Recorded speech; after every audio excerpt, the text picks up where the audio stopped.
Je me tenais devant la vitrine immense d'une concession automobile de luxe dans le 8e arrondissement de Paris. Le soleil de midi frappait fort sur le pavé de l'avenue de la Grande Armée. Je ne pouvais tout simplement pas en croire mes yeux. Là, juste devant moi, vêtue d'un manteau beige d'une élégance rare qui coûtait clairement une petite fortune, ma belle-mère Béatrice gesticulait avec joie tout en discutant vivement avec un vendeur très jeune. À ses côtés, un SUV importé totalement neuf brillait avec une intensité aveuglante sous la lumière. Ce n'était pas un modèle économique. C'était l'un de ces véhicules de luxe les plus chers de toute l'exposition. Les sacs de course en tissu que je portais glissèrent de mes mains sous le choc. Quelques pommes de terre roulèrent sur le trottoir et finirent près de l'entrée. Mais je n'ai même pas essayé de bouger. Mon esprit martelait une seule question. Comment peut-elle être en train d'acheter un véhicule de ce prix si hier encore elle pleurait amèrement au téléphone en disant qu'elle n'avait plus un sou pour ses médicaments pour le cœur? Maman, qu'est-ce qui t'arrive? Ma fille de 7 ans, Léa, me tira avec force par la manche. Rien, mon cœur, ai-je réussi à dire d'une voix cassée. J'ai juste eu une absence, ne t'inquiète pas. Mon fils de 4 ans, Hugo, était déjà au sol en train de ramasser les pommes de terre. J'ai remarqué que son blouson, celui que nous avions acheté il y a 2 ans lors d'une braderie et qui était visiblement trop petit, remontait dans son dos alors qu'il se baissait. J'ai ajusté ses vêtements de manière mécanique, presque comme un robot. Je ne pouvais pas détacher mes yeux de la scène. Béatrice signait des documents dans un porte-documents en cuir. Elle semblait radieuse et pleine de vie. Il n'y avait en elle aucune trace d'arythmie ou de fatigue. Aucune faiblesse ou ces vertiges constants qu'elle décrivait avec tant de détails durant les 5 dernières années.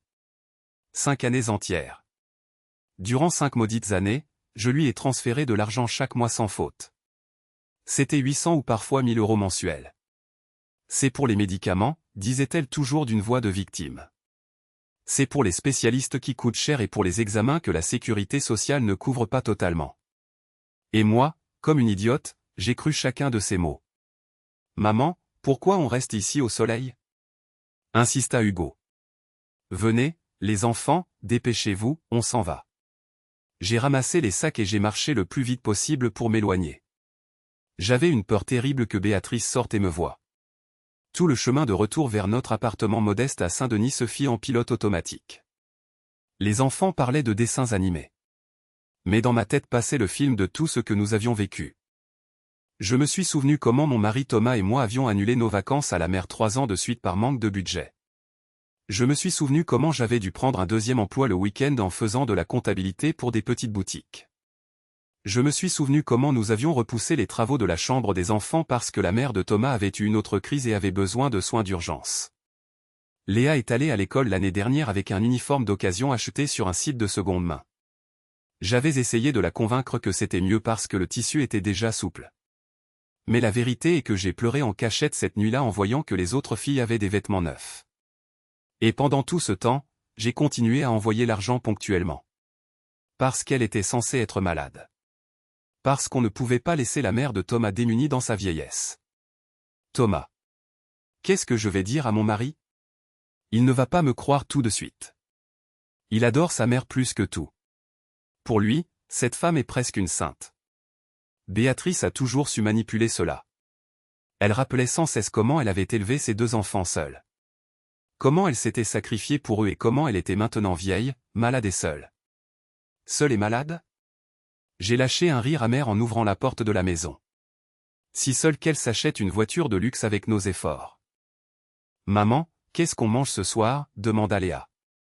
Je vais préparer quelque chose de bon tout de suite, ma puce. J'ai forcé un sourire. Les enfants coururent jouer et je me suis effondré sur une chaise de la cuisine. Mes mains tremblaient violemment. 5 ans de mensonges éhontés. Combien d'argent avons-nous jeté par les fenêtres? J'ai fait les calculs mentaux rapidement. Si la moyenne était de 900 € par mois, sur un an cela fait 10 800 €. Sur 5 ans, cela fait plus de 50 000 €. 50 000 €. Avec cet argent, nous aurions rénové tout l'appartement. Nous aurions acheté tout ce dont les enfants ont besoin. Nous aurions pu voyager. J'aurais pu travailler moins pour passer du temps avec mes enfants. Soudain mon téléphone vibra. C'était un message de Béatrice. Ma chère Sophie, n'oublie pas de me faire le virement avant vendredi. J'ai rendez-vous avec le cardiologue et je dois payer la clinique. Le cardiologue. J'ai jeté le téléphone sur la table. Quel cardiologue, menteuse, alors que je viens de te voir acheter une voiture de sport? J'ai essayé de me calmer. J'ai pensé que ce n'était peut-être pas elle. Peut-être que mes yeux m'avaient trompé avec le reflet du soleil. Après tout, je l'ai vue de dos et le manteau pourrait être commun. Mais non. Je connais son corps parfaitement. Je connais sa façon de marcher et ses gestes. C'était elle sans aucun doute. J'ai ouvert l'application de la banque et j'ai cherché le compte d'où sortait l'argent chaque mois. Le dernier virement datait d'il y a 10 jours. 1100 € pour de prétendus examens de tension. Mes doigts sont allés directement sur le bouton pour annuler les paiements automatiques. J'ai hésité une seconde puis j'ai tout annulé. C'était décidé. Thomas est arrivé très tard ce soir-là. Il semblait épuisé. Il travaille comme chef de chantier et les derniers mois ont été très lourds. Il n'acceptait aucun repos supplémentaire car nous avions besoin d'argent pour tout. Y compris pour l'aide à sa mère. Salut, mon amour. Il m'a donné un baiser rapide et s'est laissé tomber sur le canapé. Je suis mort de fatigue. Les enfants dorment? Depuis un moment.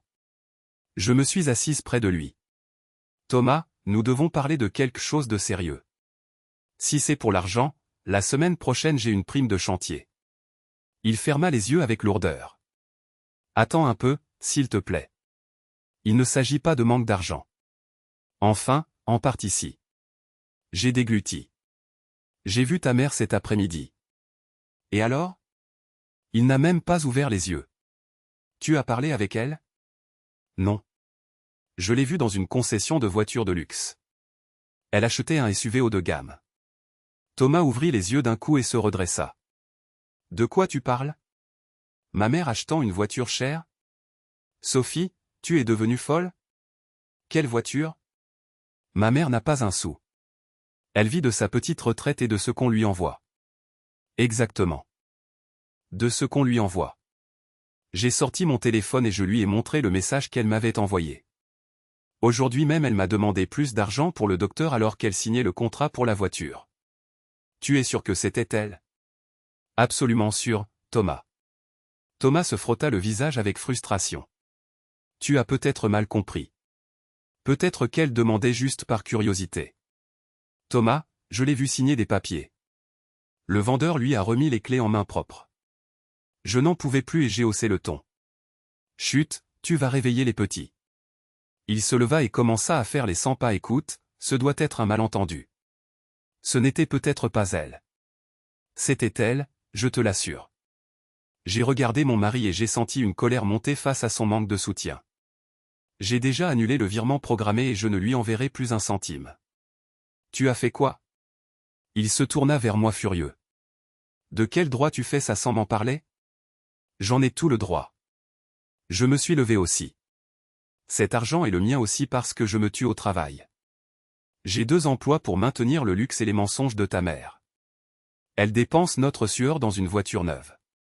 Tu ne sais pas d'où vient l'argent pour cette voiture, cria Thomas en retour. Peut-être qu'elle a économisé longtemps.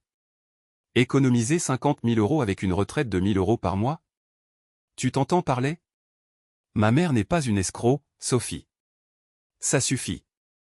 Alors d'où vient l'argent? Nous sommes restés à nous regarder, respirant fort. Pour la première fois en 10 ans de mariage, un abîme s'ouvrait entre nous. Je vais aller la voir demain, dit finalement Thomas. Je vais régler ça en personne. Et toi? Tu as eu tort de couper l'argent sans prévenir. Il partit dans la chambre sans attendre de réponse. Je suis resté dans la cuisine avec une tasse de café froid. Je n'ai pas fermé l'œil de la nuit, imaginant le pire. Et si Thomas prenait son parti aveuglément? Le lendemain, il est sorti tôt sans déjeuner. J'ai déposé les enfants à l'école et je suis parti travailler les nerfs à vif.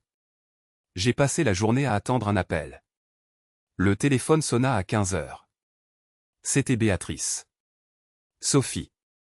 Sa voix était chargée d'une indignation qui me donna des frissons. Qu'est-ce qui se passe avec le virement de ce mois? L'argent n'est pas passé et je ne peux pas payer ma consultation. J'ai respiré profondément. Béatrice, soyons honnêtes vous et moi. Je vous ai vu hier à la concession. Un silence pesant s'installa. Un silence éternel. Et alors? Me demanda-t-elle d'une voix froide et calculatrice que je n'avais jamais entendue.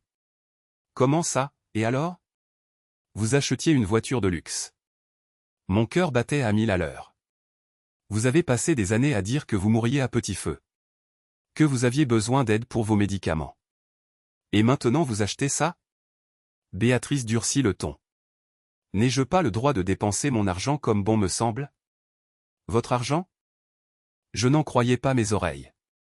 C'est notre argent, Béatrice. C'est l'argent que nous avons enlevé de la bouche de nos enfants. Vous m'avez aidé et je vous remercie, dit-elle avec une froideur absolue. Mais cela ne signifie pas que vous avez le droit de contrôler ma vie privée. Je suis une adulte et je décide. Mais vous avez juré que c'était pour votre traitement. Et alors? Peut-être que le docteur m'a recommandé moins de stress et une nouvelle voiture m'aide pour ma santé mentale. Tu n'es pas médecin pour décider. Je suis restée muette. L'audace de cette femme dépassait mes pires cauchemars. Enfin bref, fais le virement tout de suite, m'ordonna-t-elle.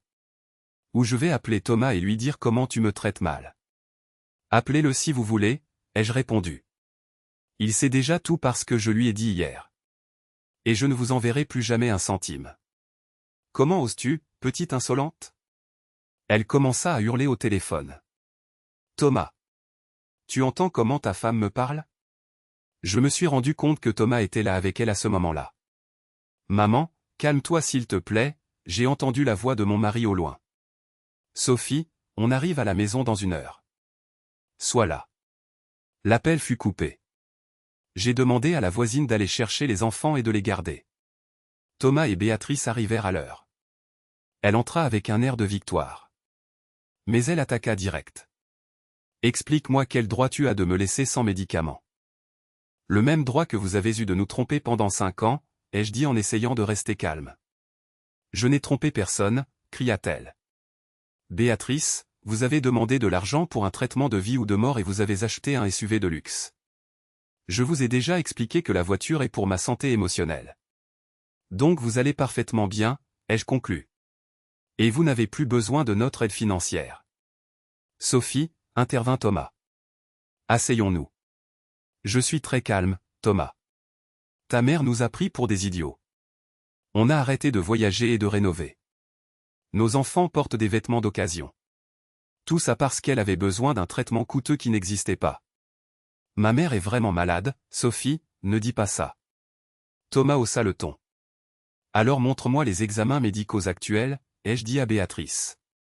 Montre-moi les ordonnances et les factures de pharmacie. N'importe quoi qui prouve où est allé cet argent. Elle devint soudain pâle.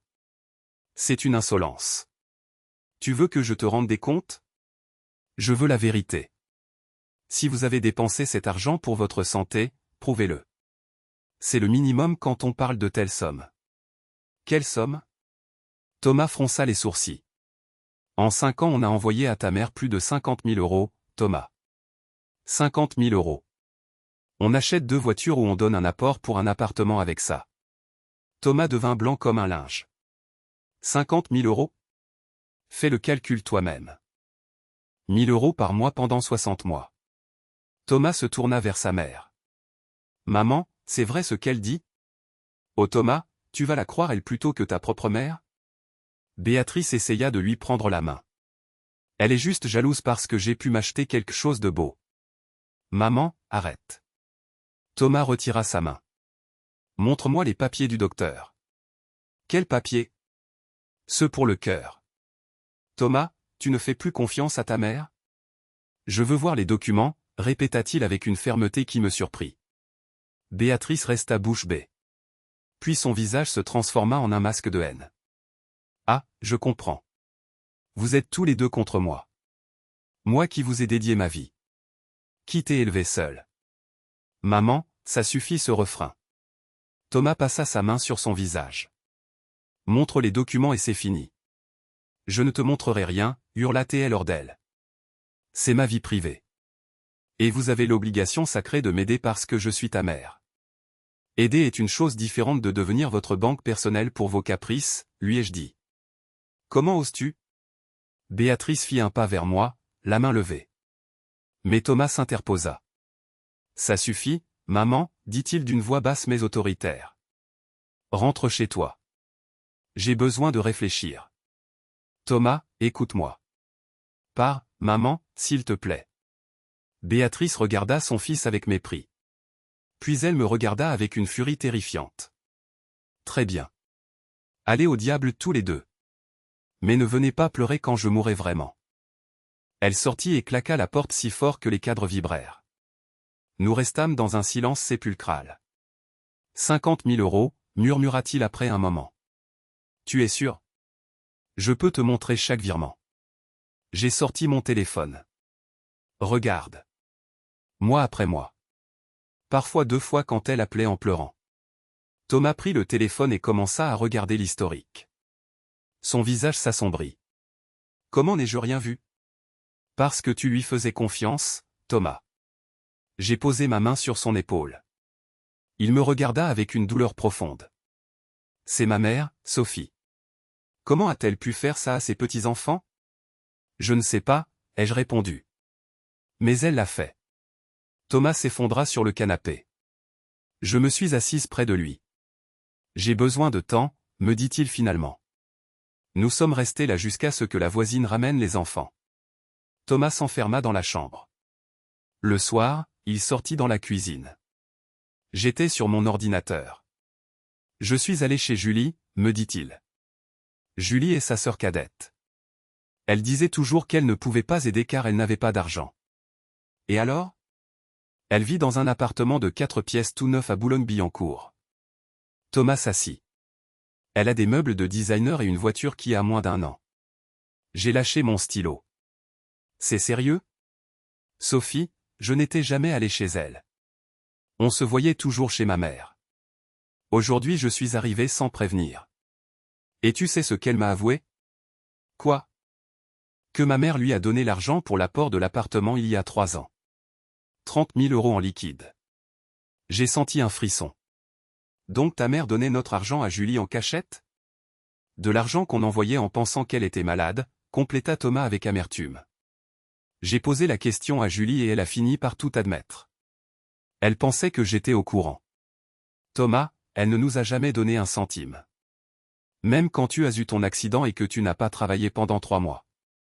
Je m'en souviens, dit-il en serrant les poings. À cette époque, elle m'a juré qu'elle était dans la misère. Et le mois suivant, Julie achetait son appartement. Thomas comprenait enfin l'ampleur de la fraude. Qu'est-ce qu'elle a dit d'autre, ta sœur? Que ma mère disait que Thomas s'en sortait très bien et que c'était son devoir d'aider sa sœur. Elle vous a manipulés tous les deux. Elle disait à Thomas que Julie était pauvre et à Julie que Thomas était d'accord. Julie est aussi sous le choc. Elle n'aurait jamais accepté si elle avait su. Et maintenant? Je ne sais pas. Julie a proposé de rendre une partie de l'argent petit à petit. Mais elle n'a pas de liquidité. Je ne veux pas l'argent de ta sœur, ai-je dit. Elle n'est pas coupable. C'est ta mère. Notre mère, corrigea Thomas. Et je ne sais pas comment gérer ça. Le téléphone de Thomas ne cessa de sonner le lendemain. Béatrice appelait chaque heure. Des messages vocaux exigeants puis d'autres en pleurs. Thomas, comment peux-tu faire ça à ta mère? Mon fils, j'ai vraiment mal au cœur. J'ai besoin de soins. Tu veux que je meure par ta faute?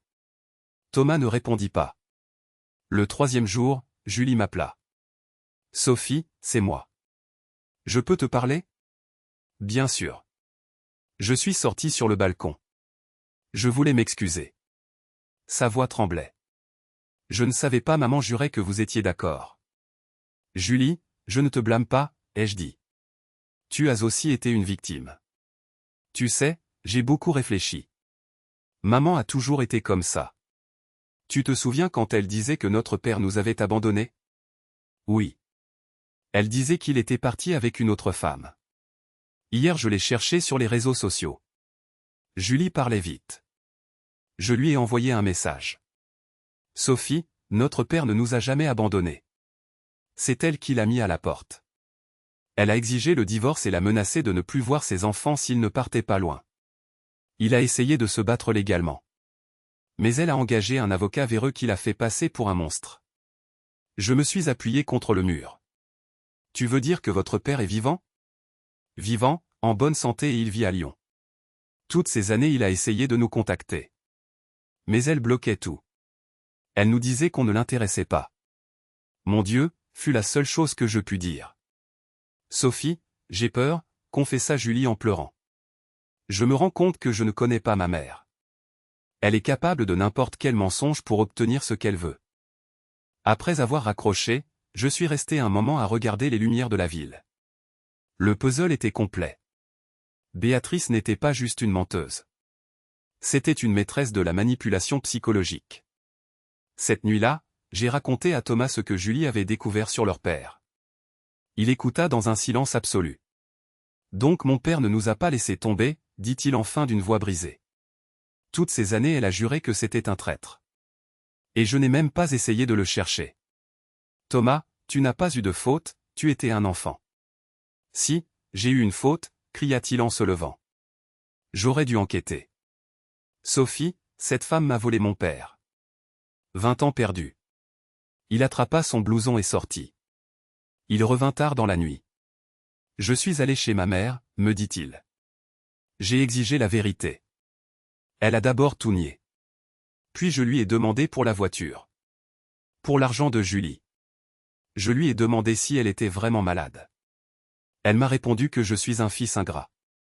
Elle a dit qu'elle a le droit de dépenser l'argent comme elle veut parce qu'elle m'a donné la vie. Thomas se tourna vers moi. Sophie, je ne lui donnerai plus un seul euro. Et je ne veux plus lui parler. Tu me soutiens? Bien sûr, Thomas. Le lendemain commença ce que j'appelle le véritable enfer. Béatrice lança une guerre d'informations. Elle appela tous les parents proches et lointains. Elle raconta que j'étais une belle-fille horrible et malveillante. Elle dit que j'avais monté le fils contre sa mère. Que je lui avais interdit d'aider une pauvre femme malade parce que je voulais garder tout l'héritage futur. J'ai commencé à recevoir des appels de gens de la famille qu'on ne voyait qu'à Noël. Comment peux-tu être si cruelle, Sophie? C'est la mère de Thomas. Elle est très malade. Dites-lui de me montrer les vrais examens médicaux, leur répondais-je. Si elle me prouve qu'elle est malade, je l'aide. Mais je veux voir les preuves. Thomas souffrait encore plus que moi. On l'appelait ingrat, froid. Une de ses tantes est même venue chez nous et a fait un scandale dans le couloir de l'immeuble. Thomas, comment peux-tu abandonner ta mère qui se meurt? Criait-elle pour que les voisins entendent. Elle s'est privée de pain pour toi. Tante Mathilde, dit Thomas fermement. Ma mère ne meurt de rien. Elle va parfaitement bien. Elle achète des voitures de luxe et donne de l'argent à Julie en cachette. De l'argent qu'elle nous a pris en mentant sur une maladie qu'elle n'a pas. Tu mens pour justifier ton manque d'amour. Hurla la tante. Je peux vous montrer les documents de la concession si vous voulez les voir maintenant. La tante resta silencieuse, puis partit en murmurant sur la jeunesse sans valeur. Mais le pire arriva une semaine après. Béatrice annonça à tout le monde qu'elle avait eu une crise cardiaque foudroyante. Elle fit venir une ambulance pour faire du bruit. Elle se fit emmener à l'hôpital. Et depuis son brancard, elle bombarda Thomas de messages vocaux déchirants. Mon fils, je me sens mal, je vais mourir. Les docteurs disent que j'ai besoin d'une chirurgie d'urgence très coûteuse. C'est hors de prix et je n'ai rien de côté, aide-moi s'il te plaît. Thomas écoutait les audios le visage tendu. Sophie, elle dit qu'elle meurt vraiment cette fois. Maman, dit-il finalement en envoyant un audio court. Envoie-moi maintenant une photo du diagnostic officiel avec le tampon de l'hôpital. Comment as-tu le courage de demander ça? Je suis en soins intensifs. Alors je viens là-bas maintenant parler au médecin. Ne viens pas. Cria-t-elle soudain dans l'audio suivant. Sa voix de mourante avait disparu. Je te l'interdis. C'est une invasion de ma vie privée. Donc il n'y a pas eu de crise cardiaque, conclut Thomas avec tristesse. Adieu, maman. Il éteignit le téléphone.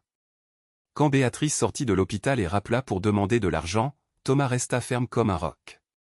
Maman, je t'aide avec plaisir si je vois un besoin réel prouvé. Une facture d'hôpital ou une ordonnance d'un vrai médecin. Elle changea alors de stratégie. Elle commença à appeler nos enfants en cachette. Léa arriva de l'école en pleurant un jour. Maman, mamie m'a dit au téléphone qu'elle allait mourir parce qu'on ne veut pas l'aider. J'ai pris ma fille dans mes bras. Mon amour, écoute bien. Mamie ne va pas mourir, elle est en bonne santé. Ce sont les adultes qui ont un problème difficile. Mais elle a pleuré. Elle a dit que papa l'avait abandonnée. Léa, parfois les adultes mentent aussi pour obtenir ce qu'ils veulent. Elle essaie de nous faire sentir mal. Thomas appela sa mère le soir même. Si tu rappelles mes enfants pour leur mettre ces idées en tête, je coupe tout contact pour toujours. Laisse les enfants en dehors de tes jeux. Elle grogna mais arrêta d'appeler les petits. Un mois passa. Puis 2. La vie dans notre maison commença enfin à reprendre son cours normal. Sans ces virements mensuels de 1000 €, l'argent commença enfin à nous rester. On a acheté un blouson neuf et chaud à Léa, dans un vrai magasin. À Hugo, on a acheté des vêtements à sa taille. On a peint la chambre des enfants avec des couleurs qu'ils ont choisies. J'ai enfin pu démissionner de mon deuxième emploi. Pour la première fois en 5 ans, j'ai pu passer un samedi entier avec ma famille au parc. Thomas a enfin rencontré son père à Lyon. Ils ont parlé pendant des heures. Puis son père est venu ici et a rencontré ses petits-enfants. Les enfants l'ont aimé tout de suite. Béatrice continuait ses jeux. Un jour elle disait qu'elle faisait une grève de la faim. Un autre jour qu'elle allait entrer en maison de retraite parce que personne ne l'aimait. Mais nous tenions bon. La paix dura 3 mois. Puis Béatrice porta un nouveau coup plus bas que les autres. J'ai reçu un appel d'une femme avec une voix inconnue. « Bonjour, je parle à Madame Sophie ?» La voix était polie mais officielle. « Oui, c'est moi, qui êtes-vous ?» Je m'appelle Valérie et je suis assistante sociale à la mairie. J'ai reçu une plainte formelle de la part de Madame Béatrice pour abandon de personnes âgées. Elle allègue que son fils et sa belle-fille l'ont laissé totalement sans moyen de subsistance. J'ai senti le sang quitter mon visage. C'est un mensonge absolu. Je suis obligé légalement de vérifier, continua la femme. Elle dit que vous lui avez pris sa carte de retraite et qu'elle n'a plus de quoi manger. C'est absurde. Ai-je crié. J'ai juste arrêté de lui donner de mon propre argent. Sa retraite est intacte sur son propre compte. Je comprends votre indignation, Madame Sophie, dit la femme. Mais je dois faire une visite technique obligatoire. Puis-je venir demain? J'ai accepté car je n'avais pas d'autre option légale. Cette nuit-là, Thomas et moi avons rassemblé toutes nos preuves. Les relevés bancaires des 5 dernières années. Les photos du SUV de luxe que Julie avait prises en cachette. Les impressions des messages où elle demandait l'argent. Cette femme a perdu la tête, disait Thomas. Arrivé à appeler les services sociaux est le point le plus bas. Le lendemain, l'assistante sociale Valérie se révéla être une femme sensée. Elle écouta notre histoire et vérifia les documents. Écoutez, nous dit-elle, ce genre de cas n'est pas si rare. Parfois les personnes âgées utilisent le système pour manipuler leurs proches. Donc vous nous croyez? Vous avez des preuves accablantes, affirma Valérie. Les relevés montrent que vous l'avez aidée longtemps. Les photos du SUV prouvent qu'elle a des biens. Et j'ai vérifié dans le système national. Sa carte de retraite est active et elle retire l'argent chaque mois. Et maintenant? J'ai rédigé un rapport officiel indiquant que la plainte est infondée. Mais je vous préviens. Elle pourrait essayer la voie civile. Elle pourrait tenter de vous poursuivre pour une pension alimentaire d'ascendant. Une pension alimentaire pour elle? Je n'arrivais pas à y croire. Pourquoi si elle a de l'argent? La loi dit que les enfants ont l'obligation d'aider les parents s'ils ne peuvent subvenir à leurs besoins, nous expliqua l'assistante sociale. Mais elle peut subvenir seule, s'exclama Thomas. Elle a sa maison, une voiture de luxe et sa retraite. Je le sais bien, dit Valérie avec sympathie. Mais légalement elle a le droit de tenter la demande devant un juge. Elle perdra probablement à cause de son patrimoine. Mais préparez-vous au stress et aux frais d'avocat. Après le départ de Valérie, je me suis assise désolée. Thomas, cette femme est capable de tout. Une semaine après, la notification officielle arriva. Béatrice nous poursuivait formellement. Elle demandait une pension de 500 € par mois. Elle alléguait l'abandon total et des maladies graves. Nous avons engagé une avocate nommée Maître Lefebvre. Elle fut très directe. Vous avez une défense excellente. Elle a agi avec une mauvaise foi évidente en recevant de l'argent pendant 5 ans pour des fins mensongères. Le mois qui précéda l'audience fut le plus long de ma vie. Béatrice fit une campagne de dénigrement intense. Elle allait chez les parents en pleurant avec un mouchoir. Elle montrait de vieilles ordonnances d'il y a 10 ans comme si elles étaient actuelles. À mon travail, certains collègues commencèrent à me regarder bizarrement. Quelqu'un connaissait un parent éloigné et les ragots arrivèrent au bureau. Mon patron m'appela même. « Sophie, je ne veux pas me mêler de tes affaires, » me dit-il. Mais ces commentaires créent une ambiance tendue. « Je comprends, monsieur », ai-je répondu la tête haute. Mais je vous assure que c'est un tissu de mensonges. Ma belle-mère est manipulatrice et je vais le prouver bientôt. Il hocha la tête mais je vis le doute dans ses yeux.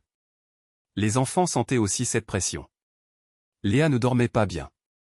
Hugo recommença à faire pipi au lit, chose qu'il ne faisait plus. « Maman, est-ce que mamie va mourir pour de vrai ?» me demanda Léa un matin. « Non, mon cœur, je te le jure. Mamie va bien physiquement. Les adultes règlent juste un problème légal. Mais pourquoi les tantes disent que tu es méchante ? Sophie, écoute bien. Parfois les gens se trompent et disent des choses fausses par colère. Tu te souviens de l'histoire du loup ? Parfois les gens font semblant d'être ce qu'ils ne sont pas. Mamie et le loup ? Je ne sus quoi répondre. Mamie Béatrice est très en colère en ce moment, ai-je fini par dire. Elle pense qu'on a tort mais on défend ce qui est juste pour notre famille. La nuit avant le tribunal, je n'ai pas fermé l'œil. J'avais une peur bleue. Et si la juge la croyait à cause de son air de vieille dame sans défense ? Et si on perdait et qu'on devait lui donner notre argent après tout ? Thomas m'enlaça fort avant de partir. Tout va bien se passer, Sophie. La vérité finit toujours par sortir. Dans la salle d'audience, Béatrice était assise de l'autre côté. Elle était entourée des parents qu'elle avait réussi à tromper. Elle portait des vêtements vieux et délavés. Elle n'avait pas de maquillage et ses cheveux étaient en désordre. Elle était l'image même de la pauvreté extrême. La juge entra et la séance commença. Béatrice parla en premier. Elle le fit d'une voix faible et tremblante. « J'ai élevé mes enfants seule avec effort, dit-elle. Je leur ai tout donné. Et maintenant que je suis vieille et malade, ils m'ont jeté dehors. Je n'ai pas de quoi payer mes médicaments ou mon pain. Je vous supplie, madame la juge, de forcer mon fils à m'aider pour ne pas mourir de faim. Avez-vous des examens médicaux récents ? Demanda la juge d'une voix neutre. Béatrice sortit des papiers froissés. La juge les regarda et fronça les sourcils. Madame, ces examens datent d'il y a plus de 10 ans. Vous n'avez rien de cette année. C'est que je n'ai pas d'argent pour aller chez le docteur.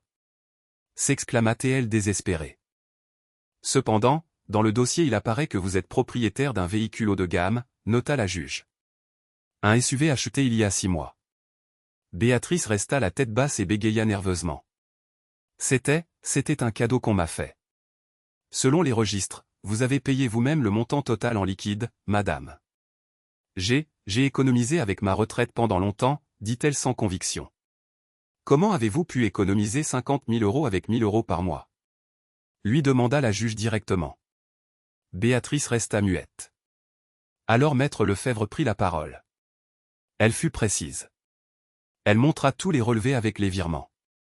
Elle présenta les captures d'écran des messages où elle demandait l'argent pour des médicaments inexistants.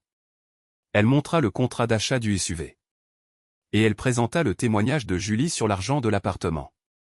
Madame la juge, dit notre avocate, pendant 5 ans mes clients ont aidé la demanderesse de bonne foi. Ils ont été victimes d'un mensonge cruel. Elle a utilisé cet argent pour des luxes alors que ses petits-enfants étaient dans le besoin. Elle a des revenus fixes et un patrimoine considérable. La juge écoutait avec attention.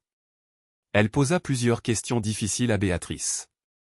Celle-ci commença à s'en mêler dans ses mensonges et entrait dans des contradictions absurdes.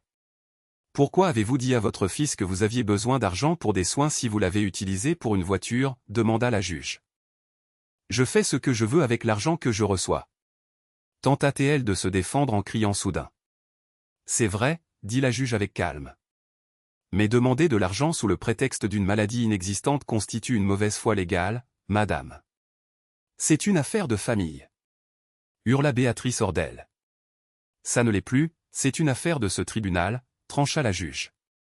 La séance est levée pour délibération. Nous avons attendu 20 minutes dans le couloir.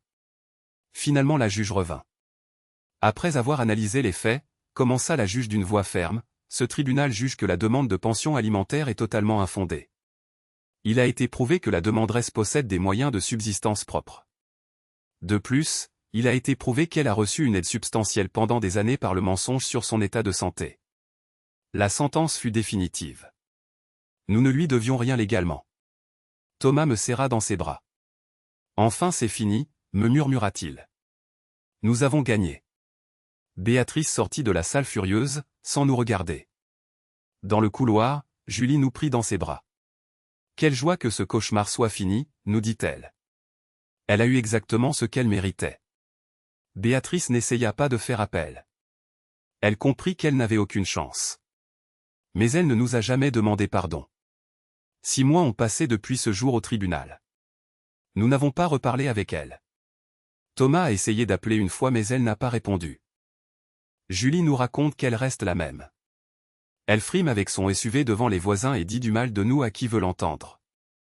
Mais au moins elle ne nous demande plus d'argent. Notre vie familiale est maintenant tout autre chose. Nous ne portons plus ce poids mort sur nos épaules ni cette culpabilité constante. Le mois dernier on a enfin pu voyager à la mer avec les enfants. Ils se sont amusés comme jamais. Léa ne fait plus de cauchemars. J'ai pu quitter mon 2e emploi. Pour la première fois depuis longtemps, je peux passer du temps avec ma famille. Thomas a enfin rencontré son père à Lyon. Ils se sont vus et ont parlé pendant des heures. Puis son père est venu ici et a connu ses petits-enfants. Les enfants l'ont aimé tout de suite. Julie s'est aussi rapprochée de son père. On commence à se réunir tous parfois pour manger.